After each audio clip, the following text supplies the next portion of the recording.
Eh bien, bonsoir et bienvenue dans ce 77e numéro de Miasme, le magazine d'information de l'actualité spirituelle, mystérieuse et étrange. Bonsoir Dino. Bonsoir. Alors Dino, ce soir, ça va être une émission sûrement un peu plus courte que les autres, parce que initialement on voulait parler du problème au niveau de la presse nationale des magazines qui sont affiliés à Prestalis par rapport au fait que Prestalis a augmenté les taxes de 25%, par rapport au fait que l'État veut rajouter aussi des taxes sur la presse de 2,25%, qu'il y aurait aussi une loi. Voilà, il y a plein de choses qui se passent au niveau de la presse. On avait invité quelqu'un, mais qui a finalement pas pu se libérer au dernier moment. Donc, on le reportera sûrement dans 2 semaines. Du coup, on va faire une émission un petit peu plus réduite. Ceci dit, on aura logiquement tous nos chroniqueurs ce soir. Et entre autres, Philippe va inviter une amie à lui avec qui il organise un stage de formation, 3 stages de formation même pendant jusqu'à cet automne. On en reparlera tout à l'heure. Et on va commencer directement par toi, Dino. Donc, tu voulais revenir sur un sujet finalement que tu avais préparé déjà la dernière fois, puis spécial Saint-Valentin oblige, on avait un petit peu décalé. J'en profite aussi d'ailleurs pour remercier tous ceux qui nous ont suivis sur la petite action qu'on avait lancée, 20 € sur la Saint-Valentin. Voilà, même si effectivement ça n'a pas révolutionné le monde, c'était pas l'objectif, contrairement à ce qu'auraient pu dire certaines mauvaises langues. L'objectif, voilà, c'était au moins de sensibiliser les personnes aux gens qui étaient dans la rue, puis au moins qu'il y ait quelques actions comme ça, des gens qui ont donné. Mais il est bien évident qu'on n'attend pas la Saint-Valentin pour aider son prochain. Voilà, c'est tous les jours, si vous pouvez faire quelque chose, tant mieux, ça va les aider. En tout cas, merci pour ceux qui nous ont suivis et qui ont mis leur témoignage sur la vidéo. Donc du coup, Dino. Alors, ça n'a pas vraiment de lien direct avec le sujet qu'on voulait aborder. Peut-être si je viens d'en trouver un, parce que cette volonté de muselage et de conditionnement de la presse, ça se situe au niveau de la pensée. Donc, il faudra qu'on pense d'une seule façon. Il va falloir en fait, ils sont en train de nous préparer à plusieurs étapes, en fait, plusieurs choses qui vont arriver. Et moi, en fait, ça fait plusieurs mois déjà que je me pose cette question. Ça m'a traversé l'esprit à un moment donné. J'ai dit, mais c'est bizarre parce que on dirait qu'ils nous préparent. On dirait qu'ils nous préparent. Alors, au début, j'ai pas vraiment réfléchi à jusqu'où ça pouvait aller, mais j'ai l'impression qu'ils nous préparent à quelque chose de gros. Plus ça va, plus les années passent, plus les étapes sont de plus en plus visibles. Et là, ils en viennent en fait à faire les tests.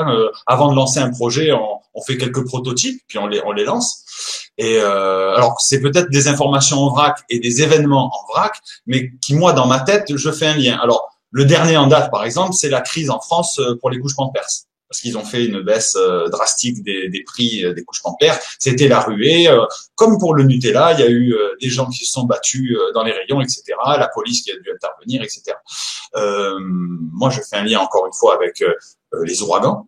L'ouragan qui s'est passé à Saint-Martin et à Saint-Barth. Alors c'est bizarre, de faire... Ça, ouais, il va falloir que tu nous l'expliques, le lien entre la couche Pampers et l'ouragan. On sait bien que le battement d'aile d'un papillon peut entraîner un ouragan de l'autre côté de la planète, mais là, explique-nous. Vu que c'est un raisonnement personnel, c'est pas vraiment bien établi. Alors c'est peut-être à l'emporte-pièce. Moi, je lis ces 2 événements, par exemple, dans la volonté étatique de déstabiliser un groupement de population et de les laisser, de les observer face à une situation. L'ouragan, par exemple, pour prendre l'exemple Saint-Martin, le Saint-Martin est coupé en 2. Il y a la zone hollandaise et la zone française. Donc là, je parlerai pour les gouvernants français, parce que la zone hollandaise, au bout de 2 jours, les choses se sont remises en place, l'entraide est arrivée, les choses sont devenues opérationnelles, etc.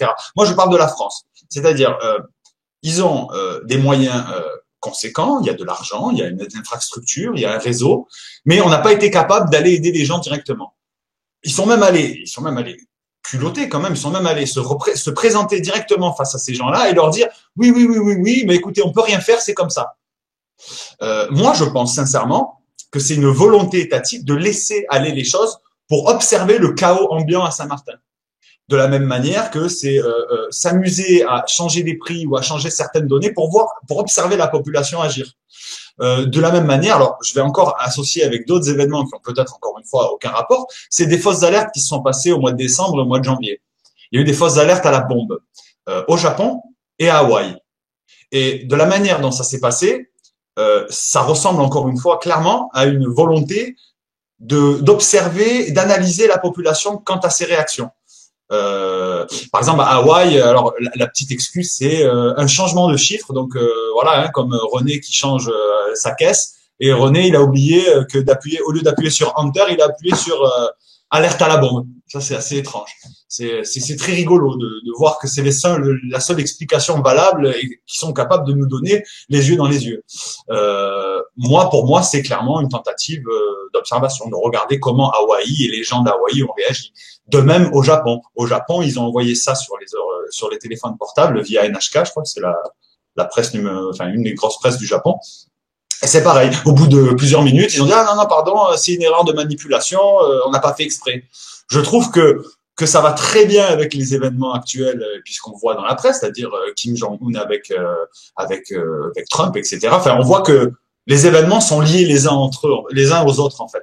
Alors moi, je le vois peut-être d'une manière trop générale, je sais pas trop, mais j'ai vraiment, c'est peut-être comme un lançage d'alerte. Je lance l'alerte en disant, je crois qu'il nous prépare à quelque chose de gros. Alors, je pense que la plupart des gens s'en rendent compte déjà. Hein. Il y a d'autres choses qui permettent de s'en rendre compte, mais ça s'accélère. Et ça s'accélère au point que là, ils testent. Ils sont plus à la phase théorique, ils sont à la phase pratique. Et ça veut dire que dans quelques temps, alors j'espère le plus longtemps possible, mais dans quelques temps, quelque chose de grave va arriver. Et je pense à la population française. Mais c'est vrai que c'est assez symptomatique. Si vous observez bien les gens qui sont autour de vous actuellement, donc pas les personnes que vous connaissez qui s'intéressent à l'alternative, qui s'intéressent aux théories du complot, qui s'intéressent à ce genre de choses, parce que forcément il y a déjà une première couche qui est dessus et donc c'est pas révélateur. Mais les personnes justement qui ne s'intéressent pas du tout à ces sujets, qui ne croient pas du tout à ce genre de choses, qui sont tout le temps très aptes à, en général, encenser le gouvernement, qui sont très aptes à dire tout ce qui passe sur TF1, c'est la vérité, etc. Ben, si vous remarquez bien, ces gens-là commencent à lancer des petites critiques, comme ça, à l'air de rien, sur des points qui sont assez finalement déroutants pour elles, et elles commencent vraiment à se poser des questions, savoir s'il n'y a pas quelque chose qui tombe pas rond actuellement. Et c'est vrai que c'est finalement moi ce qui me trouble le plus, plutôt que d'avoir des grosses news qui tournent, on va dire, sur nos propres réseaux alternatifs. Là, je suis entièrement d'accord avec toi. C'est vrai, vraiment. Tiens, et je vais te donner un petit exemple. Hier, j'ai été inscrire mon fils au centre de vacances. Et donc là, il y avait plusieurs autres parents. Et la responsable du centre nous dit, et ça d'ailleurs, je fais une petite parenthèse par rapport à l'émission qu'on avait faite sur la vaccination avec le docteur Laurent Silvano Trotta et Philippe Jambroc, où il me semble qu'à un moment donné, j'avais dit, mais ça se trouve, la vaccination, les 11 vaccins obligatoires au 1er janvier, ils sont pour les nouveau-nés, mais ils vont vite l'étendre. Voilà. Et j'ai eu quelques remarques en commentaire en disant non, c'est n'importe quoi. Eh bien, la responsable du centre nous explique qu'il faudra que nos enfants soient vaccinés d'ici 3 ans, parce que dans 3 ans, ils n'accepteront plus les enfants qui n'ont pas leurs 11 vaccins obligatoires. Et donc, d'autres parents à s'exclamer, mais comment ça je croyais que c'était les nouveau-nés, etc. Et donc la dame, dépitée d'ailleurs, à dire, ben non, c'est comme ça, c'est une nouvelle directive. Et on sentait qu'il y avait vraiment une grosse défiance. J'entendais des discours dans la bouche de personnes qui, en général, ne parlent jamais de ça.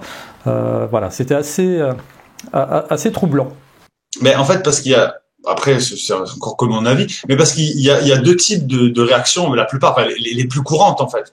La première réaction, c'est quelqu'un qui a la capacité d'observation et qui analyse ce qu'il y a autour de lui, c'est-à-dire qui fait pas juste suivre le train, c'est-à-dire il regarde autour de lui ce qui se passe dans le paysage, et cette personne-là va avoir la capacité d'observation, donc justement de dire ah tiens, on vient de me dire quelque chose, ça vient de me gratter à l'oreille, j'attends pas qu'il y ait un événement qui me le répercute en pleine figure avant de réagir et avant d'y réfléchir. Et il y a des gens qui, on leur dit 10 fois, on leur dit 20 fois, on leur dit 150 fois, il faut excuse-moi de l'expression, qu'on leur mette le nez dans la merde pour qu'ils fassent oh ah oui c'est vrai ça pue, et oui ben voilà c'est ça. Et là c'est ce genre de personnes. Alors oui comme tu dis on en arrive à un point où tellement les choses sont flagrantes et que on nous ment au plein jour en fait. On nous dit les mensonges en plein jour, eh ben, que maintenant ce genre de personnes aussi, voient la vérité. Enfin, je veux dire, ils peuvent que le voir. Alors, il y a encore des gens qui dorment, et ces gens-là, je pense qu'ils dormiront jusqu'au bout. Les gens qui dorment encore actuellement dormiront jusqu'à la fin, je pense. C'est mon avis à moi. Mais il y a des gens, ouais, c'est vrai, effectivement, je suis d'accord avec toi, ça rejoint ce qu'on disait, c'est vrai. C'est vrai que les informations, plus elles passent.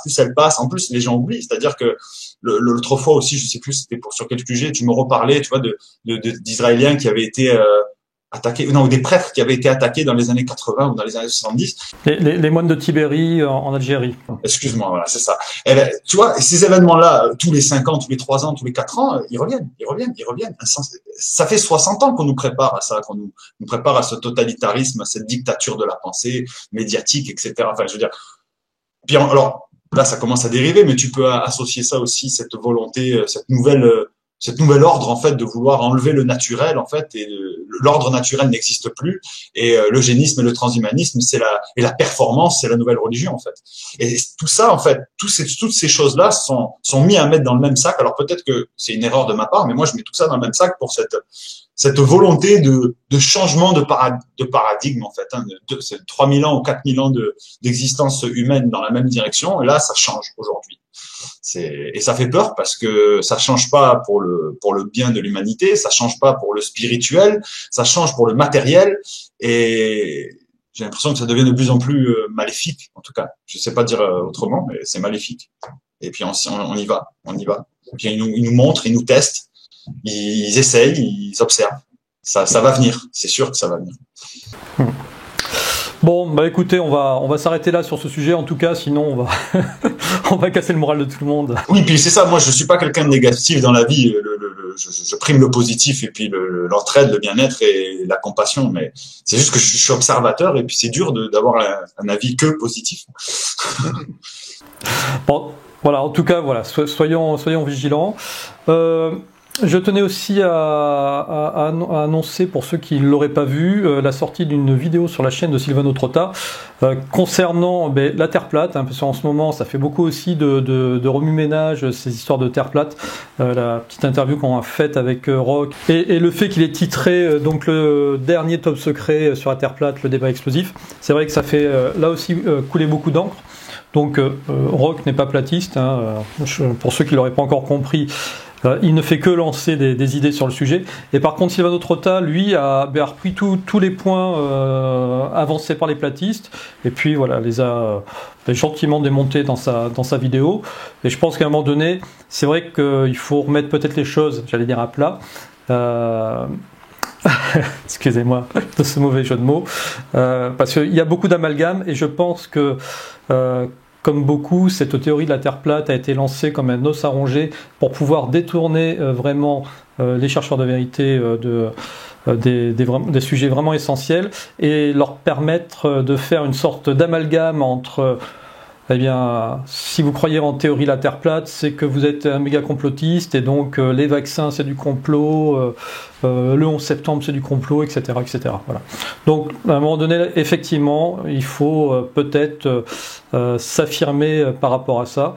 Donc, je suis désolé pour ceux qui sont platistes, chacun a droit à ses idées, mais attention, ça prend des proportions qui vont peut-être dans le sens aussi de ce que tu viens de démontrer tout à l'heure, Dino.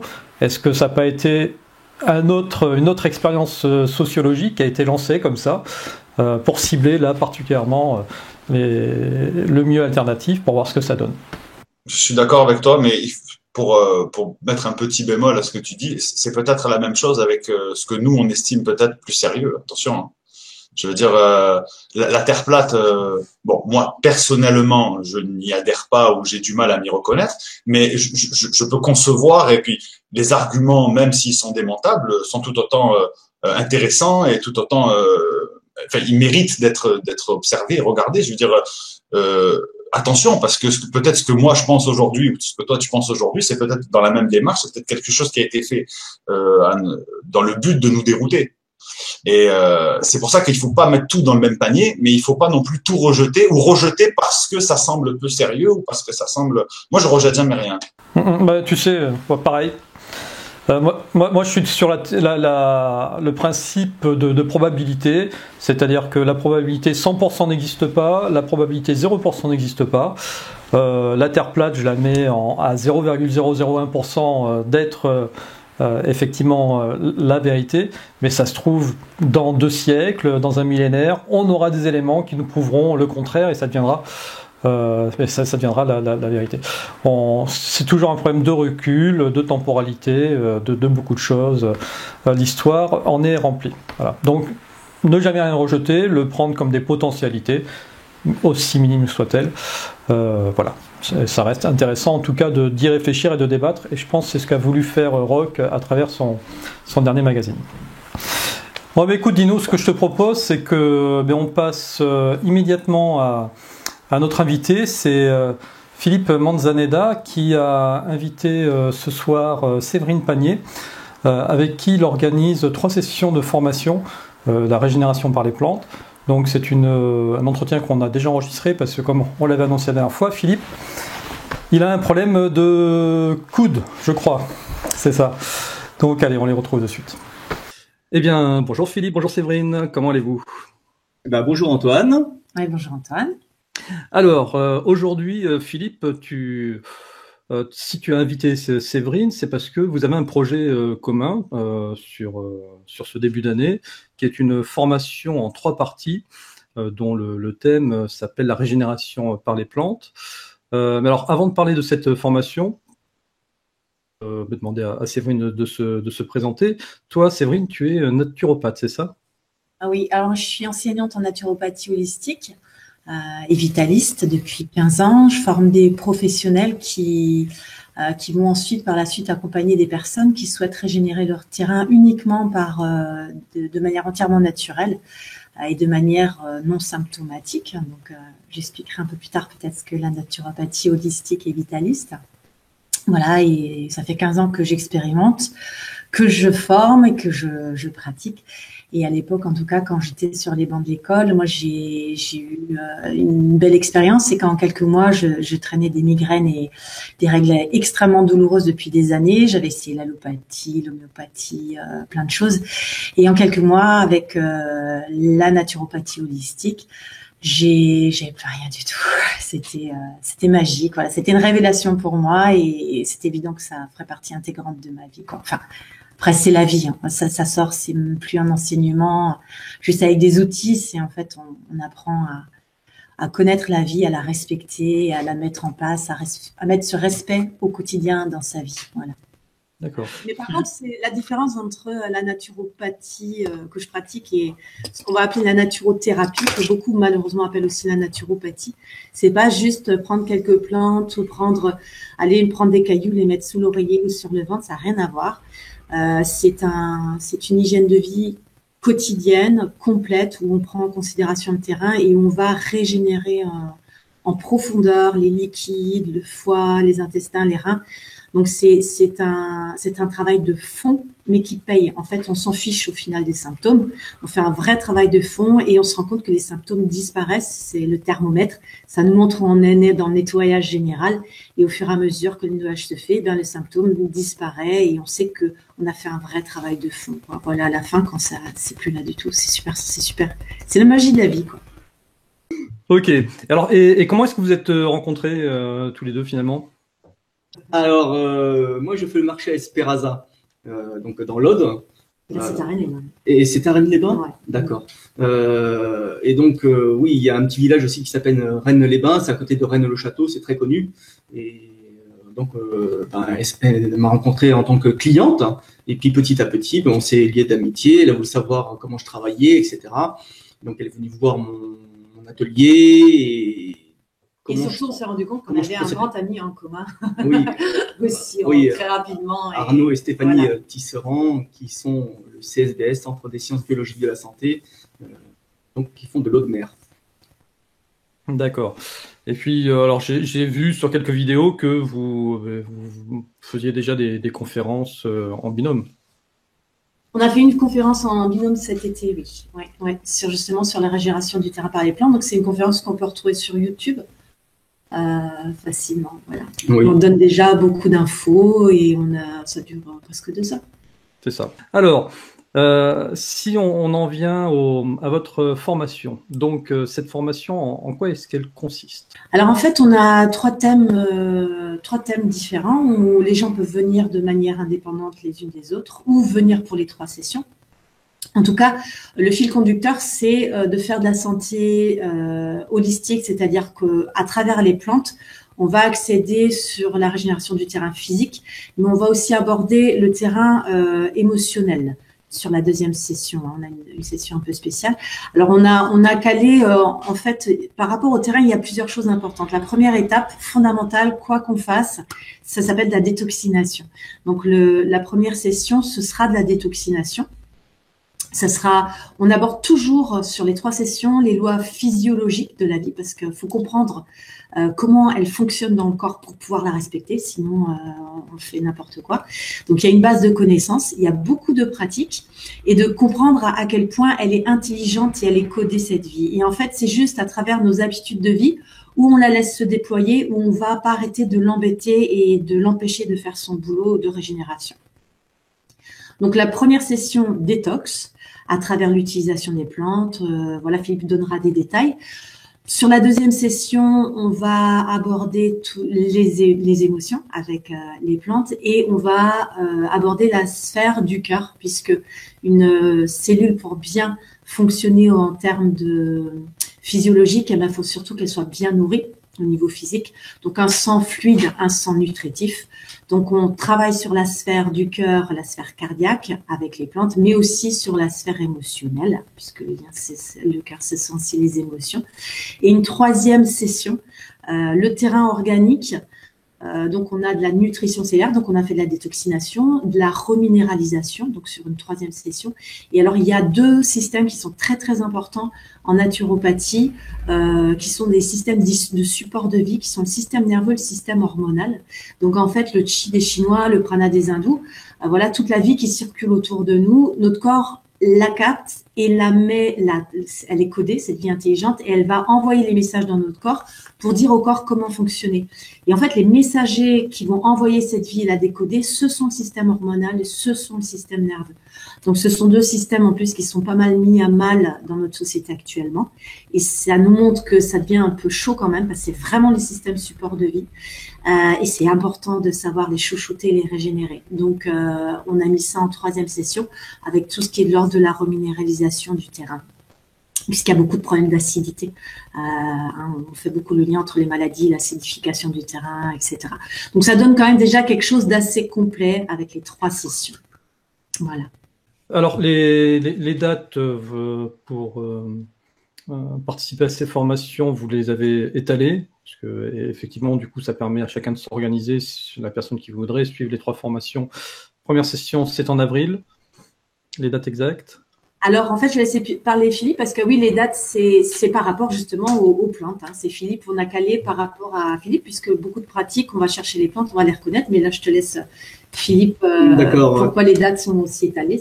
Alors, c'est en 3 sessions, parce qu'en avril, donc c'est là où il y a toutes les jeunes pousses, le printemps, ou la montée de sève. D'accord. Là où il y a la meilleure régénération pour le corps, c'est justement sortie d'hibernation, comme les mammifères. On est des mammifères. Et donc, en été, donc là, on est joyeux. En avril, donc du 8 au 12 avril, pour la première session. Avril, exactement. La session détox. Pour la session détox.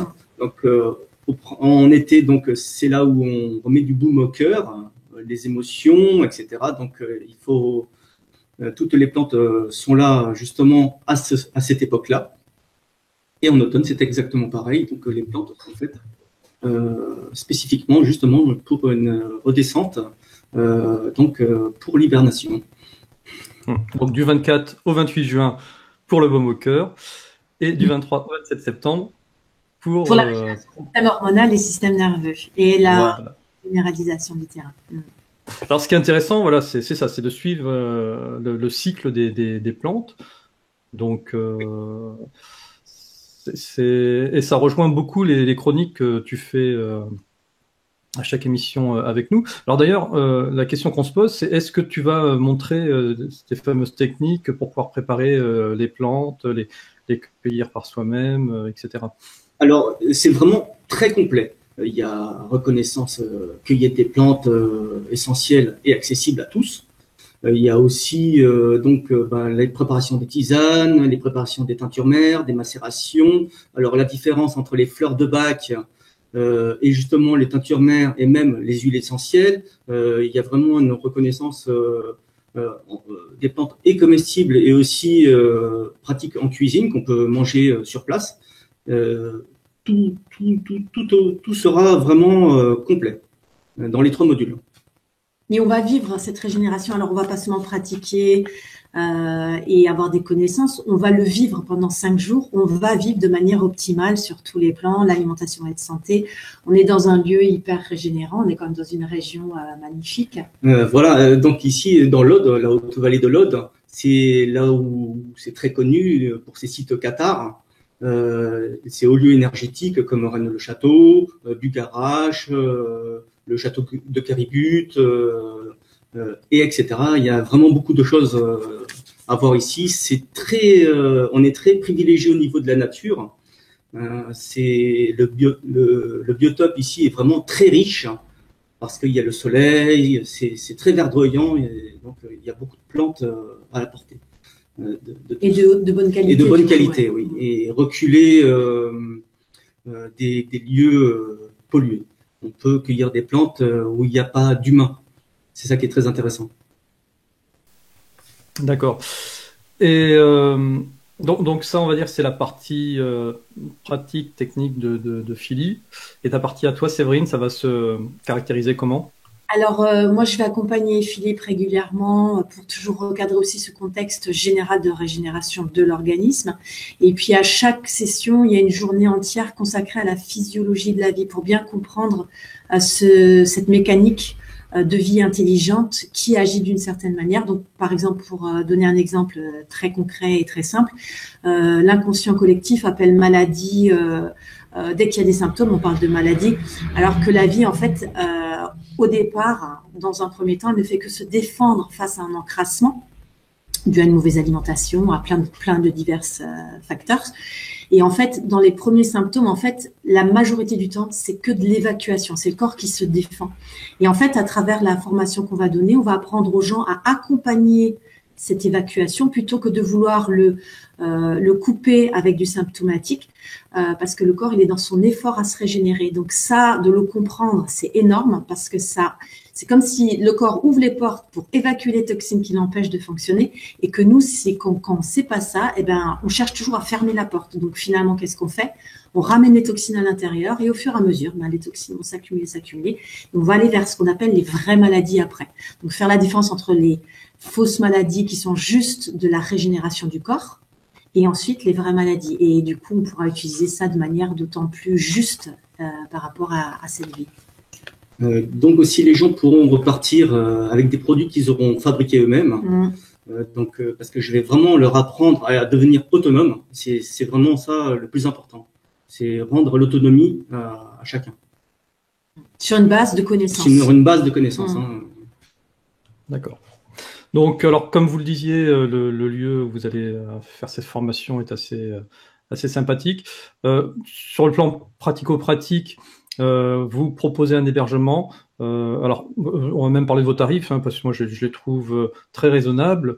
Donc, la journée de formation est à 140 € et il y a un tarif Miasme TV qui, effectivement, du coup, permettra une réduction. Il faut indiquer au moment d'inscription que vous venez de notre part.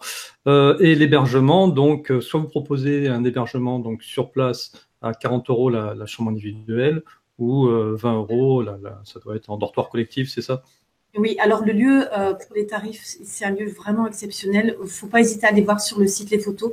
C'est simple, c'est un lieu qui pourrait être dans les magazines. Il est magnifique. Les chambres sont bonne qualité, le lieu inspire, il est au milieu de la nature et il est vraiment sublime. Hein. Oui, apparence pierre, ossature bois, non, tout fait à la chaux, tout naturel, bio, écologique. Une grande pièce pour c'est top. La partie théorique et tout, c'est superbe. Ouais.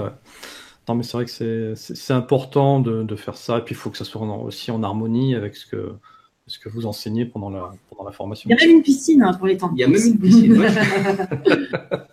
Alors pour cet été, voilà, si vous ne savez pas où passer vos vacances, faites une vacance utile, une vacance formation. Alors, donc, pour ceux qui seraient intéressés, qui voudraient s'inscrire à cette session de formation, donc vous pouvez aller soit sur le site de Séverine, www.naturocoach.net, et là, dans la colonne de gauche, vous cliquez sur Régénération par les plantes et vous avez le bulletin d'inscription, soit aussi sur le site maintenant que vous connaissez de Philippe, plantealarose.com, sur l'onglet Formation, et là aussi vous retrouvez exactement les mêmes informations. Puis de toute manière, vous pouvez leur écrire si vous voulez plus ample. Ou nous téléphoner. Voilà. Et connaître le tarif spécial. Oui. Exactement. Entendu.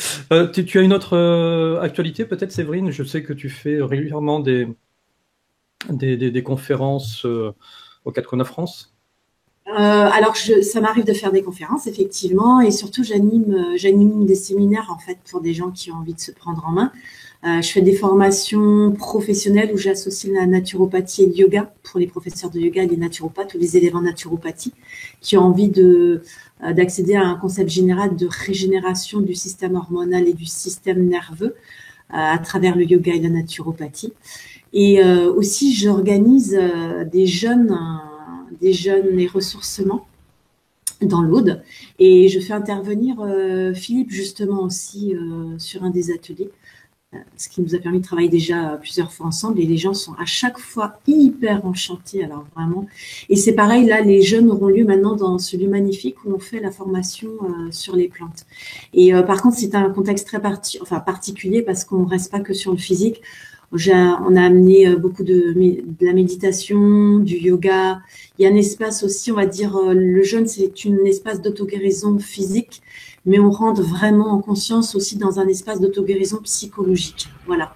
Et faut pas hésiter si vous avez des questions ou d'aller voir sur le site et puis d'appeler pour échanger si éventuellement. Et je t'invite d'ailleurs, tiens Antoine, si tu veux venir, tu es le bienvenu.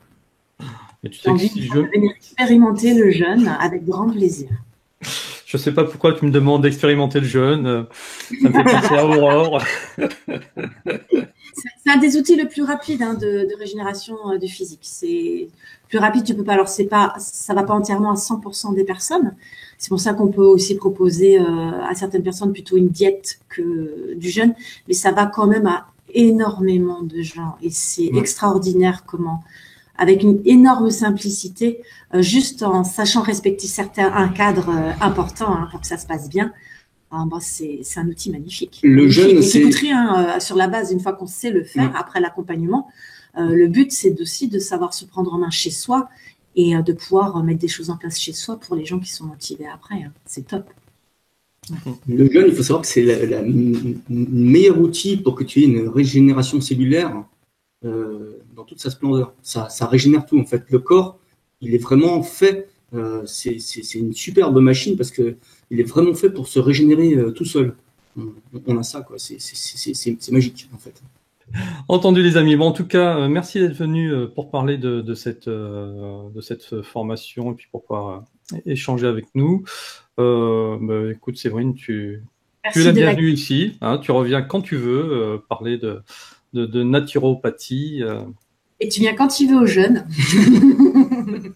Il y a les dates aussi sur le site, tu peux venir quand tu veux. Allez, merci à vous deux et puis à très bientôt. Au revoir Antoine. Ok Dino, écoute, on va en profiter de l'arrivée d'Amel et Aurore pour les saluer. Bonjour les filles. Hello, bonjour tout le monde. On va commencer avec Amel qui voulait nous parler de différentes pierres comme d'habitude, hein, le lapis lazuli, l'obsidienne bleue, l'émeraude, la célestite, le larimar. C'est ça, ouais. C'est ça. C'est ce que j'avais envie de vous présenter. Alors dans un premier temps, je vais commencer par le lapis lazuli. Alors, lapis lazuli, c'est cette pierre-là.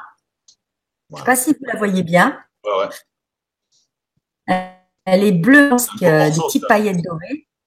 C'est un beau morceau, oui. C'est mon petit livre, en fait. Hein. Je le tiens vraiment comme un livre. Tu sais, il a la forme et En tout. plus, c'est vrai. T'as vu, hein? Ouais. Et c'est vraiment, vraiment une chouette pierre. Alors, le lapis lazuli, c'est une pierre extrêmement ancienne qui, on retrouve des traces du lapis lazuli dans l'histoire des Sumériens, tu vois. Le lapis lazuli est une pierre parsemée de paillettes dorées avec pyrite, contrairement à la sodalite. Les gens la confondent, elle ressemble à la sodalite, mais au niveau du bleu, c'est absolument pas le même. Au niveau de l'intensité, de la vibration et du travail, ça n'a rien à voir. Elles se ressemblent, mais elles ne sont pas du tout identiques. Le lapis lazuli, on le trouve principalement en Afghanistan, au Moyen-Orient, et le nom lapis lazuli vient versant l'Adjaward, qui est devenu l'azul, et finalement de l'azul, on est passé au lapis lazuli. Il faut savoir que l'Adjaward en persan veut dire pierre d'azur. Donc, c'est très poétique. Hein. C'est une pierre de créativité. Là, tu vois, j'en porte une. Hein. C'est une pierre d'intuition. Elle développe la sagesse. Les Sumériens l'appelaient la pierre des pierres. Elle était considérée comme la pierre sacrée sur laquelle reposait le temple de la grande déesse dans la légende sumérienne. Hein. Chez les Égyptiens, dans l'ancienne Égypte, on appelait ça la pierre de la grande mère, c'est-à-dire, non pas la grand-mère, mais de la grande mère, c'est-à-dire Isis, hein, tu as bien compris. Donc voilà, pour te donner un exemple, en Égypte ancienne, la lapis lazuli avait plus de valeur que l'or lui-même. On considérait que si on avait de lapis lazuli, c'est qu'on avait du sang de roi, de prince ou qu'on était des descendants des dieux. C'est une pierre qui va travailler sur l'ensemble des corps énergétiques et qui va essentiellement développer nos extraperceptions.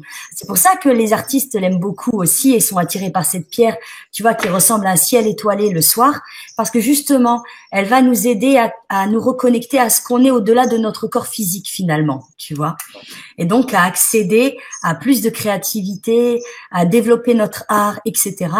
Et en ce qui me concerne, c'est une de mes pierres fétiches. C'est ma chérie de pierre, quoi, tu vois.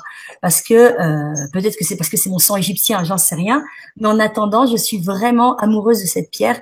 Mais toujours est-il qu'elle est vraiment connue pour développer sa propre télépathie intérieure, si tu préfères. Elle travaille sur les mémoires intérieures, sur nos capacités, sur notre psychique. Elle est vraiment dans le travail ce qu'on va dire les corps subtils, si tu préfères. Voilà. Ça, c'est la lapis lazuli. Donc toi, en tant qu'artiste, je pense que méditer avec une pierre de lapis lazuli, ça serait très, très, très intéressant. J'ai l'impression, oui. Vraiment. Ouais, je pense que oui, vraiment, vraiment. Parce qu'en plus, tu sais, dans la pierre en elle-même, elle contient de la pyrite. Et la pyrite, c'est une pierre qui ancre. Donc l'ancrage, c'est ce qui nous ramène à la terre. Donc symboliquement, c'est une pierre qui ancre des morceaux du ciel, si tu préfères. C'est en ça où tu vois aussi une pensée taoïste par rapport aux connexions ciel-terre. Ouais, la nature et le spirituel, ouais, d'accord. Exactement, l'alliage des deux. Ça, c'est pour la lapis lazuli. Alors après, je regarde dans les pierres que je vais vous présenter. Là, celle-ci. Alors, je ne sais pas si j'arrive à bien la présenter. Tu vois? Ouais. Comme des incrustations à l'intérieur. C'est vrai. Alors ça, c'est très spécial. C'est de l'obsidienne bleue. Alors, à la question, qu'est-ce que c'est que de l'obsidienne bleue? C'est de la lave volcanique. Alors, je rappelle, la volcanique bleue, tu vois, c'est pas une couleur auquel on s'attend. On en trouve essentiellement et uniquement dans les régions volcaniques, hein, à Bali essentiellement. L'obsidienne, c'est une pierre qui fait par principe émerger. Selon la couleur de la pierre, elle va travailler différentes dynamiques émotionnelle. La pierre d'obsidienne bleue va travailler tout ce qui est retenu et qui n'est pas exprimé verbalement. D'accord. Ça aide les gens timides à s'exprimer.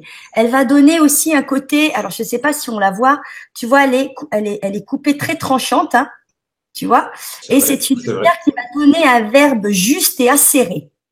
Alors bon, pour ceux qui ont déjà de la parole et du verbe, c'est pas la peine d'en rajouter. Mais pour ceux qui sont plus timorés, qui ont besoin de poser leur verbe, ça leur fera vraiment du bien.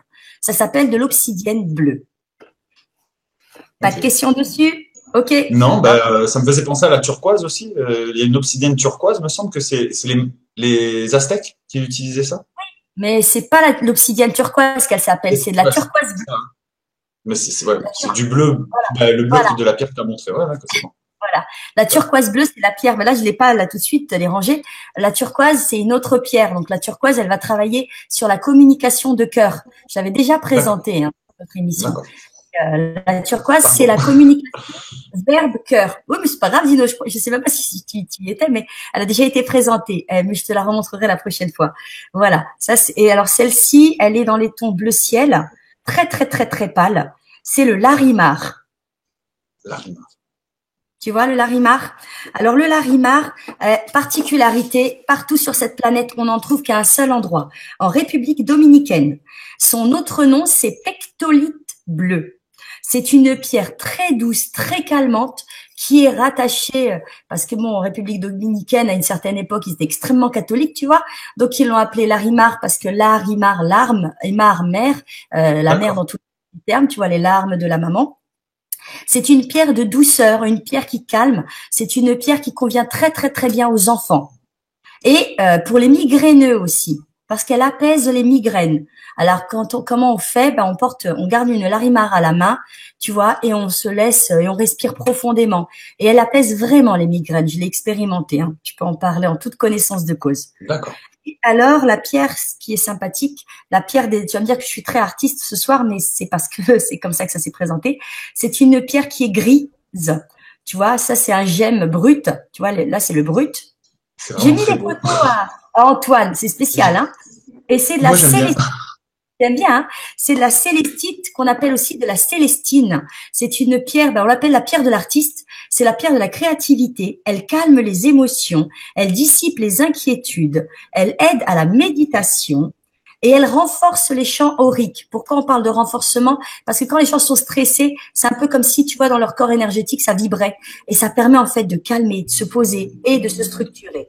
Et c'est une pierre que j'invite tous les parents à mettre dans la chambre de leurs enfants parce qu'elle est apaisante et elle calme les terreurs nocturnes. D'accord. Voilà. C'est pour ça que, d'où le nom, en fait, célestite. Parce que Célestine. Ça fait penser à Céleste un peu. C'est ça, exactement. C'est une pierre céleste. Donc c'est pour ça qu'il y a quand même un petit parallèle avec ma petite chérie de lapis lazuli qui vient du ciel, mais elles réagissent très différemment. Autant la lapis lazuli, comme je t'ai dit, c'est la pierre des rois, des reines. C'est une pierre comment te dire, noble, qui amplifie ton énergie, noble, etc. Autant la célestine, c'est une pierre très douce, très calme, qui convient parfaitement aux enfants. Alors, tu donnes du lapis lazuli à un enfant, ça va exciter sa créativité et il va pas dormir. Tu lui donnes de la célestine et au contraire, il va s'apaiser. En fait, tu lui laisses le lapis lazuli la journée et tu lui mets dans la chambre, puis la nuit, tu lui mets. C'est ça, exactement. Tu joues avec les énergies et les moments. Quand tu as envie qu'ils soient en pleine créativité, tu mets des lapis lazuli et puis en fonction, tu disposes de ce dont tu as besoin. Et enfin, alors tout le monde connaît l'émeraude taillée qui est d'un joli vert. Alors la Saint-Valentin, elle est passée, hein, évidemment. Et tout le monde connaît cette magnifique pierre taillée. Et en brut, elle ne ressemble pas du tout à ça, tu vois. Voilà, ça c'est une émeraude brute. Les gens ne s'y arrêteraient pas et pourtant si on la taille, ça devient la jolie pierre verte étincelante que tout le monde connaît. L'émeraude, alors c'est une pierre qui est reliée au centre énergétique du cœur. Elle nous aide à nous reconnecter à la dimension d'amour. Déjà l'amour de soi, l'amour vers les autres. Tu vois, quand les gens sont un petit peu en conflit avec les autres, c'est une pierre qui calme les tensions. Et elle a une spécificité chez les bouddhistes, elle travaille la confiance de soi. D'accord. Forcément, si on s'aime, on a forcément plus confiance en soi, tu vois. C'est évident, c'est évident. Et voilà, l'un est la raison de l'autre et entraîne la raison de l'autre. Voici pour l'aspect des pierres. Écoute, c'est fou. Voilà, tu vois. Et donc, maintenant, je vais vous parler de quelques huiles essentielles, si tu le veux bien. Oui. De 4 huiles essentielles, très, très rapidement. La première, c'est la bergamote. Alors, la bergamote, on va parler d'aromathérapie vibratoire. Je ne vais pas parler sur les aspects physiologiques, mais sur la vibration.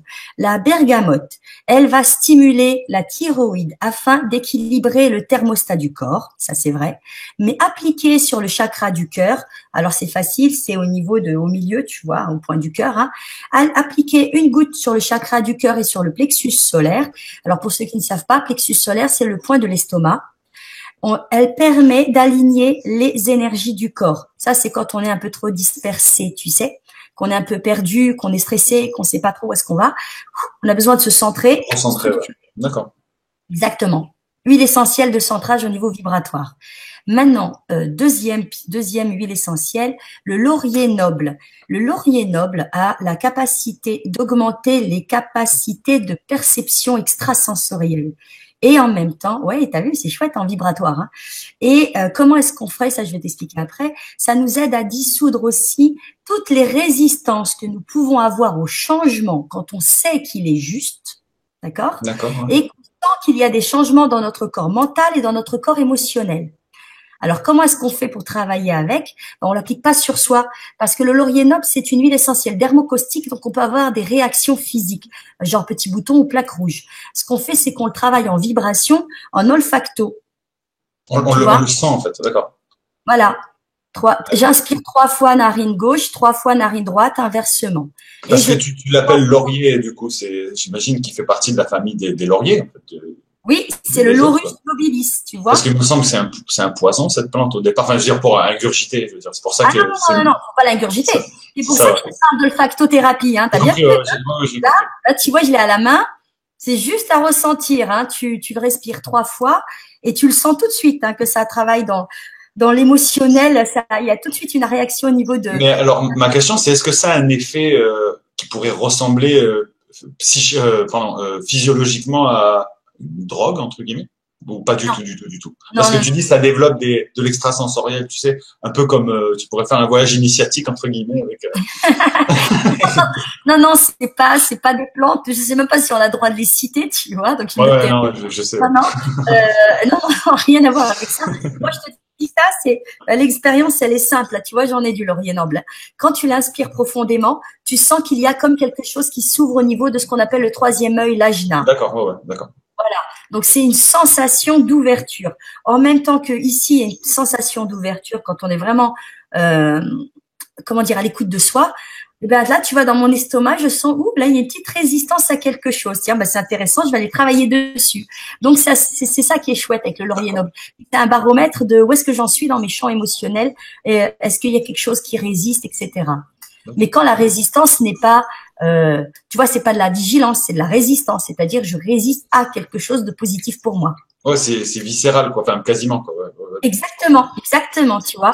Là, ça va toucher, si tu veux, aux mémoires intestinales. Ça va toucher à la matrice intestinale, au niveau de l'information de qu'est-ce que j'ai cristallisé en moi, et en mémoire olfactive, qu'est-ce que j'ai inscrit, dont je n'ai pas conscience, mais qui est inscrite dans la mémoire de mon corps. Donc, alors ensuite. Allez, une dernière petite huile essentielle. Écoute, on va rester sur l'intestinal. Hein. L'orange douce. L'orange douce a vocation à restaurer l'aura. Elle nous aide à nous libérer des mémoires intestinales, justement. Quand on dit intestinal, c'est tout ce qui va être peur, angoisse. Et mémoire intestinale, c'est aussi les mémoires qu'on a inscrites quand on était dans le ventre de notre maman. D'accord. Voilà pourquoi l'orange douce, par excellence, c'est une huile essentielle qui convient même aux bébés, parce que même sans avoir un mental intellectuel adulte, au contraire, ils reçoivent l'information. Ils sont, tu vois, leur corps énergétique est restauré et ils sont apaisés. Exactement. D'accord. À ressentir aussi. Et si vous voulez mettre une huile essentielle sur le corps, il faut toujours la diluer dans de l'huile végétale, mais à ne pas avaler, jamais. Le principe, c'est 1 goutte d'huile essentielle, 5 gouttes d'huile végétale. Petite question sur ta petite huile essentielle saveur orange. Tu peux la mettre sur des doudous? Oui, tu peux la mettre sur des doudous. Tout à fait. 1 goutte. Ok. Et voilà. Ok, bien merci Amel. Merci à vous. Alors si vous voulez retrouver toutes les informations données par Amel, vous pouvez aller sur le site www.quantum.org. Voilà. Et vous y retrouverez effectivement toutes les pierres, entre autres, qu'elle a citées. Dino, maintenant, nous allons passer à Aurore pour le magazine Inexploré, c'est ça? Oui, c'est ça, c'est un trimestriel, et donc c'est le premier de l'année. Et tu voulais, toi, ce qui t'avait retenu surtout, c'était, tu voulais parler d'épreuves et d'émotions. Oui, voilà. Alors, donc, ce qui m'a plu beaucoup dans ce magazine Inexploré, c'est d'abord, c'est ouvrez votre esprit. Donc ça, je pense que c'est vraiment la base, et Dino, il ne me dira pas le contraire. si on n'a pas l'esprit ouvert, on ne fait absolument rien. Voilà. Et moi, ce que j'ai beaucoup aimé sur la première page de ce magazine, c'est un petit enfant avec des petites ailes d'ange et avec un petit cœur rouge, et il regarde son petit cœur. Donc là, c'est voilà, je suis mal positionnée, mais son petit cœur rouge, il le regarde et il regarde bien qu'il soit bien positionné, qu'il soit bien en place. Donc là, on parle d'être soi face au vertige de la nouvelle conscience. Donc on y parle d'émotions, de multidimensions, d'interdépendance, mission de vie et d'éveil. Et c'est très, très, très intéressant. Il y a énormément d'articles. Donc, forcément, on va pas pouvoir parler de tous les articles ce soir. C'est pour ça que, voilà, je laisse vraiment aux personnes qui nous écoutent d'aller explorer ce magazine. Alors, moi, j'avais envie de vous parler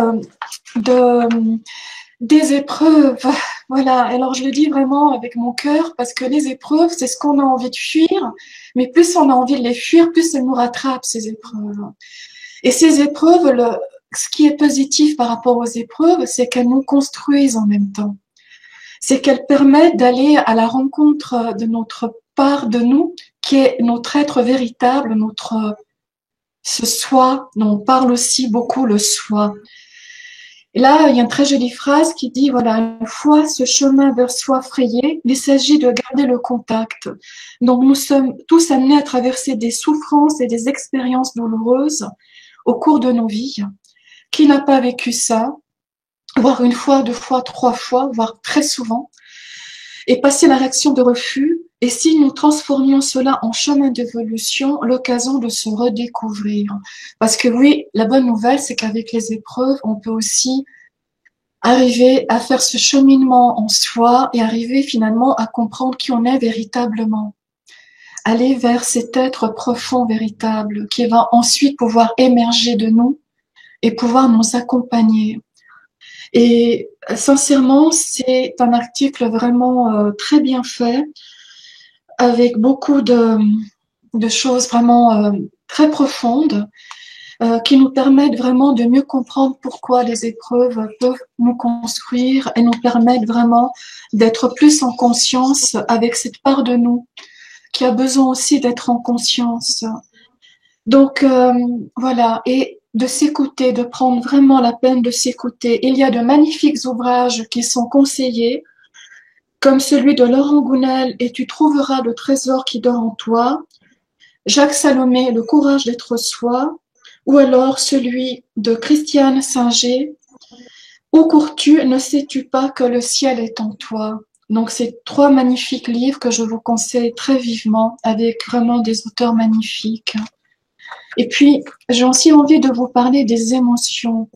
Alors, pourquoi des émotions? Parce que les émotions, c'est ce qu'on refoule très souvent dans notre vie, parce qu'on a peur de les exprimer, ces émotions. Parce qu'on a peur de simplement les faire émerger de soi. Parce qu'il y a la douleur, il y a peut-être de la joie, mais on peut avoir aussi de la tristesse, et toutes ces émotions comme la colère font partie de qui nous sommes véritablement en tant qu'êtres humains. Donc, et souvent lorsqu'on est enfant, on nous réprimande lorsqu'on désire exprimer nos émotions. On nous dit il faut pas pleurer, ou par exemple le garçon ne pleure pas, un garçon ça doit pas pleurer. Je ne sais pas si Dino, tu as vécu ça par exemple quand tu étais enfant. C'est vrai, parce que c'est l'essence en fait, c'est l'essence de ce qui constitue l'homme et la femme, c'est pile poil là-dedans. J'ai rien à rajouter en fait, je voulais juste te dire oui, c'est vrai. Et Amel, je sais que tu as des petites filles.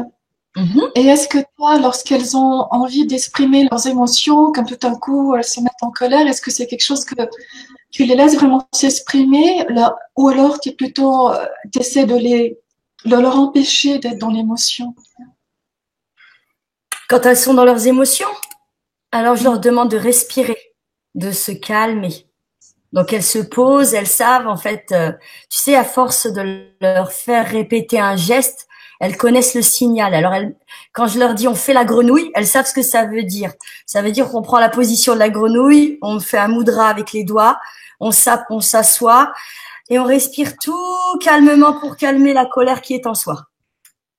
Donc, voilà, depuis toute petite, je les habitue à faire la grenouille. Je pense que c'est important parce que justement, ces émotions vont avec le temps. On va devenir un jour adulte, tout le monde grandit, d'enfant devient adolescent, adolescent, jeune adulte, ensuite voilà, adulte, l'âge mûr, tout ce qui va venir.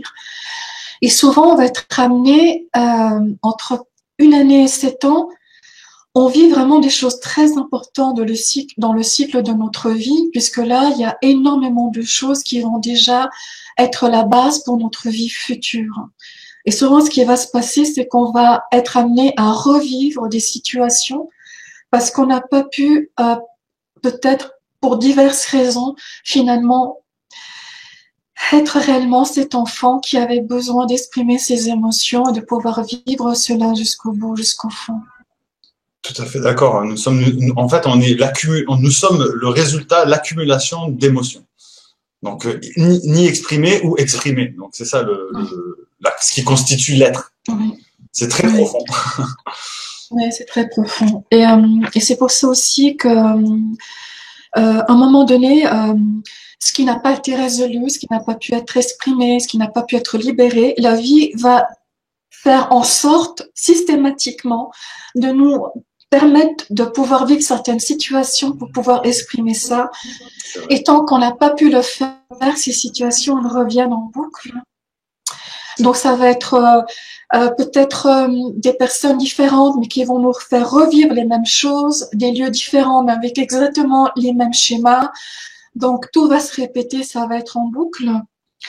Et après aussi, il y a aussi certainement, pour ceux qui croient à la réincarnation, bien sûr, on va aussi aller, mon Dieu, les vies passées, je dis ça avec un grand soupir, parce que ô combien de nous avons pu comprendre que beaucoup de choses qu'on vit remontent de très très loin et qu'on a peut-être eu besoin de cette vie présente pour pouvoir se libérer, se pacifier, faire la paix et pouvoir finalement trouver cette, voilà, vraiment dans notre cœur, cette joie profonde en disant maintenant j'ai compris, j'y suis et maintenant je suis en paix avec moi-même. Et je pense que parfois cela peut prendre beaucoup de vie pour y parvenir. Et aussi l'acceptation permet de retrouver une circulation fluide, une véritable spontanéité. Donc accepter aussi de vouloir pas toujours être peut-être dans quelque chose, on se sent toujours bien, mais aussi par moments se sentir mal, faire aussi partie de ce qui va nous permettre ensuite d'être véritablement bien. Et ça peut être possible après pour longues périodes, sans être toujours dans des périodes comme ça qui viennent, qui vont en dents de scie, parce que les choses n'ont pas été mis à plat, ça n'a pas été dit, ça n'a pas été fait, ça n'a pas été résolu. Mais donc autant faire le travail. C'est le propre du chemin de l'homme en fait. C'est constamment. En fait, après c'est ma façon de voir, mais je pense qu'on est constamment dualité en fait. On est constamment positif, négatif. Je pense qu'on c'est difficile d'être linéaire. On est obligatoirement en dents de scie, c'est-à-dire une accumulation comme une espèce de gâteau en fait, une couche de mauvais événements qui nous ont peinés. On va réagir de manière positive ou négative. Ça va rajouter une couche.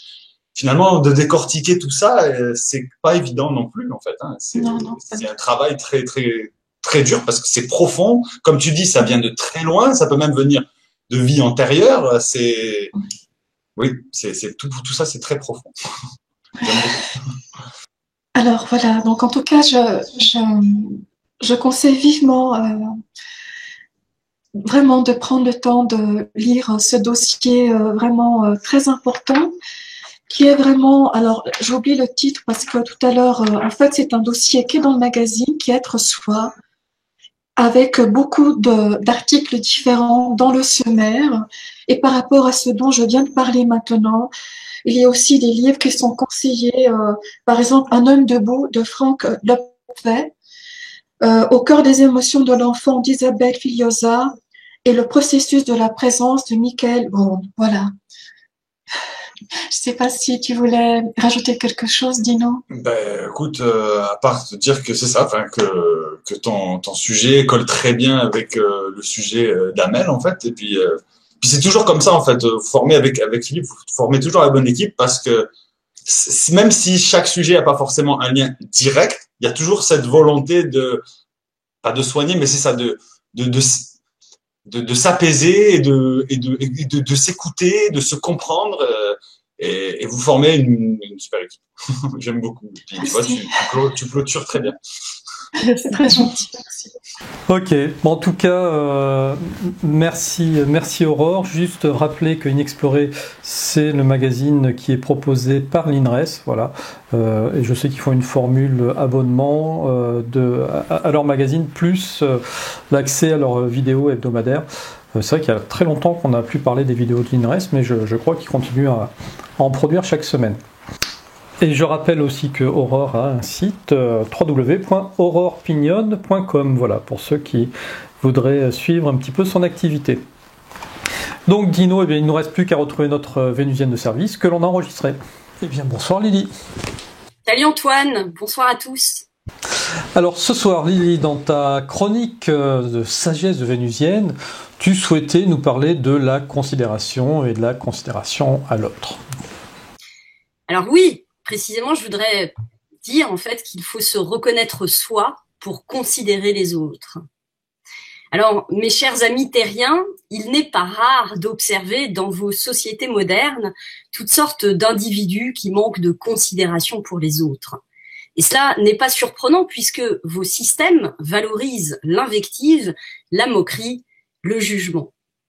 Pire encore, on condamne même ceux qui osent se considérer eux-mêmes. Et précisément, c'est là l'un des problèmes majeurs de votre monde. Le manque de considération à l'autre n'est que le reflet d'une incapacité à se reconnaître soi-même. Cette question n'est pas sans importance lorsqu'on sait que dans votre monde, il est jugé prétentieux de s'affirmer ou de reconnaître sa propre valeur. Ainsi, reconnaître que l'on est un excellent pianiste, doué dans son travail ou encore intelligent ou généreux, ce n'est pas vraiment bien vu.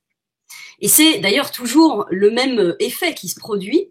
On va dénoncer un manque d'humilité et on accuse un ego surdimensionné.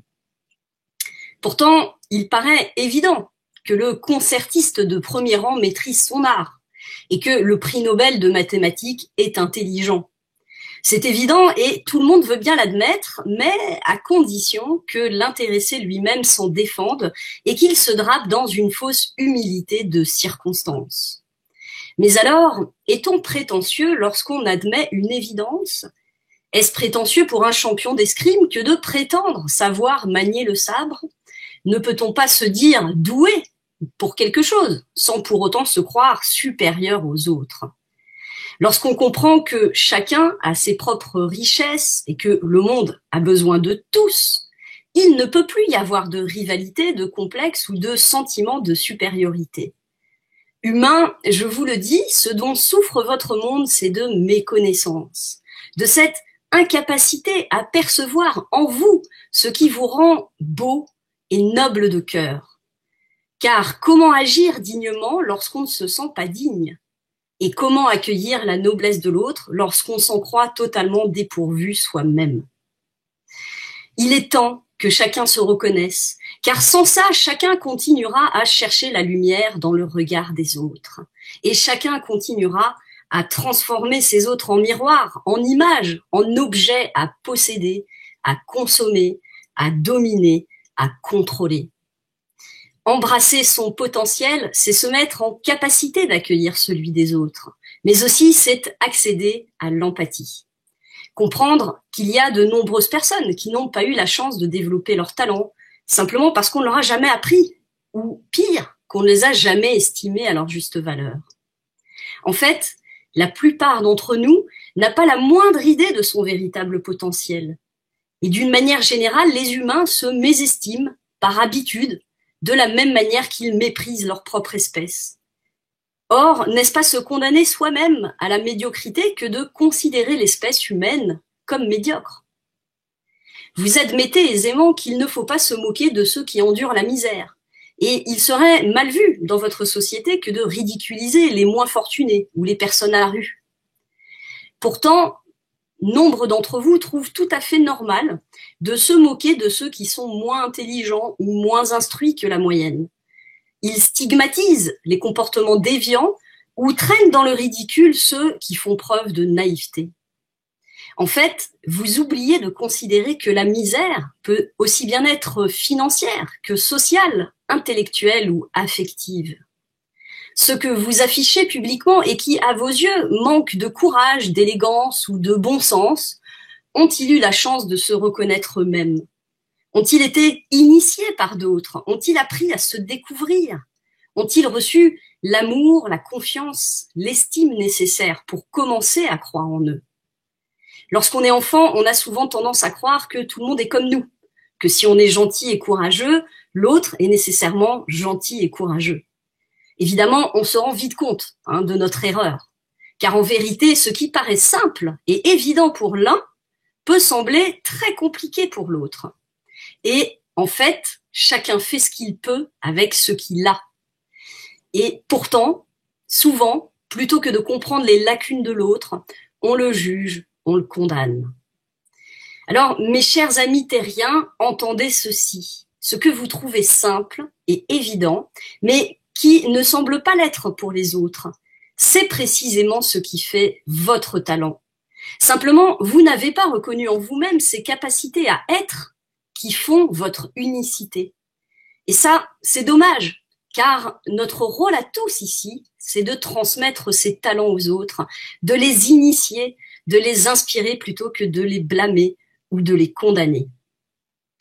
Considérer que celui qui ne sait pas aimer n'est pas digne d'amour est une hérésie. Il mérite, comme chacun, d'être rappelé à sa richesse intérieure, à sa véritable puissance. Nous sommes tous des rois et des reines, des dieux et des déesses. Alors, cela ne veut pas dire que nous sommes tout puissants, non. Ça veut dire que nous sommes des êtres d'amour et que l'amour précisément est notre plus grande force et notre meilleur engrais. Ce qui est ici, notre personne, n'est qu'un réceptacle au travers duquel s'écoule l'énergie divine. Si vous vous mettez en résonance avec les vibrations universelles de l'amour, chacun d'entre vous peut accéder à la sagesse, à l'intelligence et à la joie. Chacun peut accueillir l'évidence, la grâce et le génie. Reconnaître sa divinité, c'est accueillir en soi ce qui est plus grand que nous, plus grand que le petit ego qui pense son existence ici-bas par le prisme limité du cerveau. Reconnaître sa divinité, ça commence par le fait de se reconnaître soi, de reconnaître ses talents et ses forces. Car nos talents, précisément, sont les ponts intérieurs qui nous connectent à notre âme. Alors, humains, aimez-vous les uns les autres, initiez-vous les uns les autres, bâtissez des ponts entre vos âmes, plutôt que de vous couper de votre cœur et de celui des autres. Que de sagesse en toi, ma chère Lydie. En tout cas, c'est bien, tu l'assumes et tu nous en fais part chaque semaine. Et je pense que le monde devient un petit peu plus meilleur chaque jour grâce à toi. Oh là là, j'en suis pas convaincue, mais en tout cas, voilà, comme chacun reçoit son inspiration, l'objectif c'est de la transmettre, c'est ce que je dis aussi.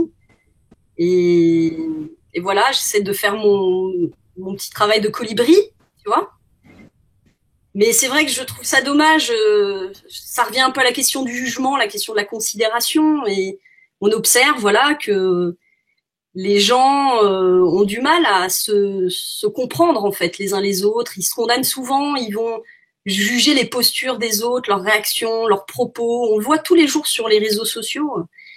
Et il faudrait parfois essayer de se mettre un peu plus à la place des autres, comprendre leur contexte. C'est difficile, parce qu'on peut pas comprendre ce que c'est que de grandir dans une famille ou dans une autre et d'évoluer d'une manière ou d'une autre. Mais le plus important, c'est déjà de se reconnaître soi. Voilà, faut arrêter avec cette humilité où on entend des gens qui se mettent dans un coin, qui se replient comme ça et qui veulent finalement pas faire jaillir leur lumière parce que c'est pas bien vu, parce que tout de suite, voilà, tu rayonnes et finalement on va te dire que tu es prétentieux d'assumer ou de croire en toi, tu vois. Mais au fond, les gens qui réussissent, je sais pas, les gens qui ont de l'ambition, Ce sont des gens qui ont cette folie de croire en eux, en tout cas. C'est ça, qui croient en eux et qui l'assument. Donc voilà, c'est pour ça, faites-vous confiance. Si vous avez un petit don, une petite capacité, allez-y, assumez-les. Et ça ne sera pas prétentieux de votre part. Les dons, ils sont partout. C'est ça, c'est que on a l'impression que, voilà, nous, par exemple, on est quelqu'un de généreux, admettons. On se dit que les autres sont généreux et qu'ils devraient l'être. Pourquoi? C'est si simple pour nous. Mais pour l'autre, c'est compliqué. Ça veut bien dire qu'il y a là quelque chose qu'on a acquis, que l'autre n'a pas encore acquis, et c'est pas grave. On acquiert chacun des choses qui sont. On peut pas tout faire d'un coup. Donc, on a besoin de temps, et chacun va dans l'ordre qu'il veut. Et donc, ce qui est important, c'est de comprendre qu'on est là pour s'initier les uns les autres, pour se transmettre les uns aux autres. Il n'y a pas un qui soit supérieur à un autre. Ça n'a aucun sens. Et finalement, quand on comprend ça, on comprend que l'autre n'est pas une menace, qu'il est tout simplement complémentaire, qu'il a quelque chose qu'il peut nous enseigner pour nous déployer nous-mêmes, et que nous-mêmes, on a des choses à lui transmettre, à lui communiquer, à lui enseigner, et que pour pouvoir le faire, faut-il simplement se reconnaître, parce que la plupart des gens ne se reconnaissent pas. Ils vont dire « Ah, regarde, l'autre, il est méchant », mais c'est pas de la méchanceté. C'est qu'il n'est pas en capacité. Et que si toi, tu es en capacité, c'est que tu es plus avancé sur ce sujet que l'autre. Et qu'il est donc de ta responsabilité de lui montrer l'exemple. Donc plutôt que de s'énerver parce que l'autre, il est bête, tu vois, faut être un peu comme on est indulgent avec un enfant. On comprend que l'enfant, il n'a pas encore tout acquis. Les adultes, c'est des grands enfants. On est tous des grands enfants. On est toujours en apprentissage.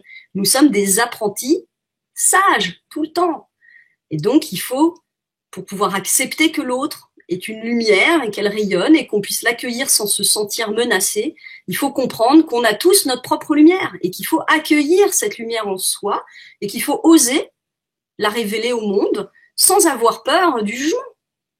Et c'est notre société qui ne veut pas qu'on sorte notre lumière de nous, puisque la lumière, c'est la puissance de se déterminer soi-même, d'être responsable de soi et de construire demain en ayant conscience de ses forces et de ses faiblesses aussi. Mais c'est ça qui nous rend forts, c'est la vérité qui nous rend forts. Donc, évidemment, on nous éduque dans le sens inverse. C'est sûr. En tout cas, toi, tu assumes complètement ta part de vénusienne et tu nous le démontres chaque semaine. Et puis, tu as aussi une autre part de toi que tu assumes complètement, c'est celle de chanteuse. Et puis, pour ceux qui apprécient cette partie-là, eh bien, je vous invite à rester jusqu'au bout, car comme vous le savez depuis le début de l'année, nous vous proposons de découvrir un nouveau morceau du futur album de Lily qui sera bientôt dans vos bacs, en tout cas en 2018, c'est sûr. On espère. On espère. Oui. Ok Lily, écoute, merci, je te fais de gros bisous et puis à dans 2 semaines. Ouais, merci à toi Antoine et puis à bientôt à tout le monde, bisous. En tout cas, voilà les amis, on va conclure notre soirée sur cette sagesse de vénusienne. Je vous remercie d'être venus. On se retrouve dans 2 semaines pour de nouvelles aventures. Vous aussi, merci d'être restés jusqu'au bout. Je sais que vous êtes de plus en plus nombreux à le faire et c'est bien parce que ce sont quand même de longues émissions qu'on vous propose. Je vous dis à très bientôt et puis pour finir, comme d'habitude, on écoute un petit morceau du prochain album de Lily Oz. Allez, ciao, à bientôt. À bientôt. À bientôt. Au revoir. À bientôt. Au revoir. Au revoir.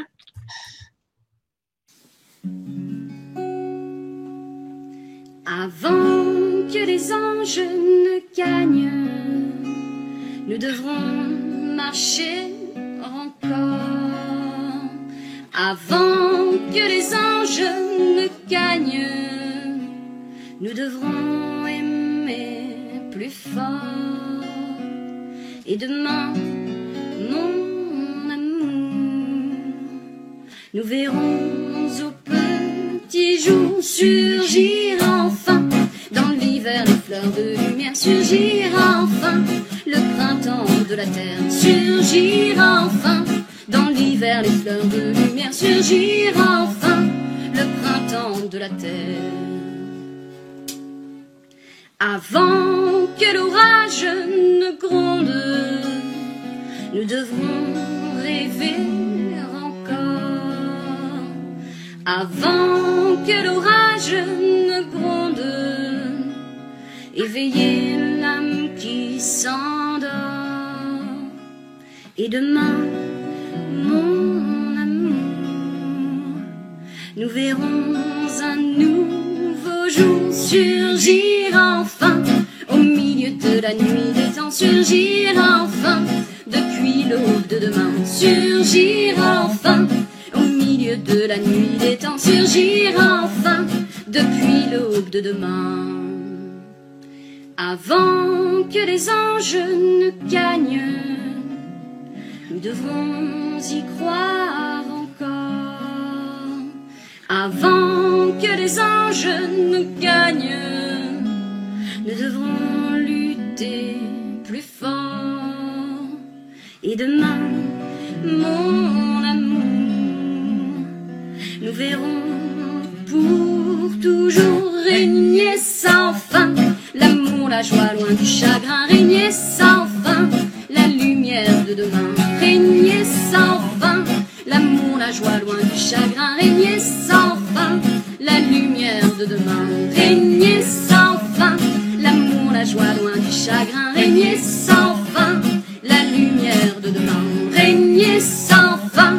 L'amour, la joie, loin du chagrin, régner sans fin. La lumière de demain.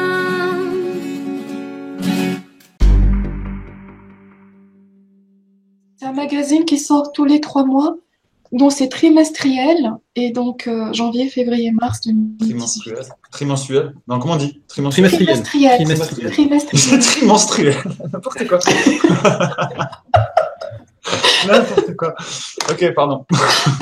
L'essentiel pour cette trimenstruation, c'est qu'il y a un sérieux souci. Hein. Vraiment. Ça va loin, là. Désolé, je suis un peu distrait. Voilà, merci, ça sera pour le bêtisier de fin d'année. Allez.